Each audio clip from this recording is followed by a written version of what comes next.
Berbagai persiapan yang dilakukan oleh Kemenak Kabupaten Biren, diantaranya mulai dari pembuatan paspor jamaah, proses perekaman biovisa, dan pelengkapan sejumlah dokumen lainnya yang diperlukan untuk kelengkapan setiap calon jemaah haji yang akan berangkat pada musim haji tahun 2025 ini. Untuk keberangkatan tahun 2025, Kabupaten Biren terdapat sebanyak 346 jemaah akan dipersiapkan untuk keberangkatan tahun ini. Dari total tersebut terdapat 45 calon jemaah haji yang menunda keberangkatan dengan beberapa alasan seperti sakit, belum ada pendamping, belum bisa melunasi, dan berbagai alasan lainnya. Kepala Seksi Penyelenggara Haji dan Umroh, Sulaiman Nur, mengatakan persiapan sejumlah dokumen calon jemaah haji Kabupaten Biren telah mencakupi 90%. Hanya saja tinggal beberapa dokumen tambahan lainnya yang tersisa untuk dilengkapi setiap jemaah. Menurut Sulaiman Nur, selain beberapa dokumen yang belum dilengkapi, juga biaya tambahan untuk setiap jemaah yang berangkat tahun ini belum diwajibkan pelunasan lantaran masih menunggu instruksi Presiden terkait jumlah yang akan distor kembali.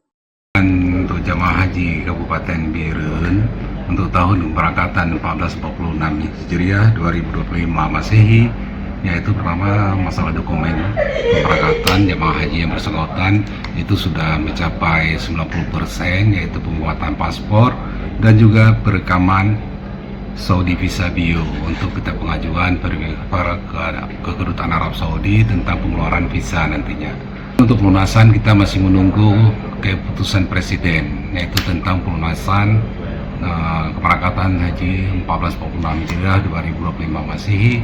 Untuk tahun ini jemaah Biren masuk 391 jemaah haji. Nah, di antara 391 jemaah haji itu ada yang menunda keberangkatan dengan alasan tidak adanya mahram atau keuangan, pendidikan, dan sakit, yaitu sejumlah 45 orang jemaah haji. Hingga saat ini petugas terus memanggil setiap calon jemaah haji yang sudah masuk jadwal keberangkatan tahun ini untuk melengkapi setiap dokumen yang diperlukan untuk kelengkapan dokumen jemaah. Dari Kabupaten Biren, Raisul Barit melaporkan untuk Puja TV.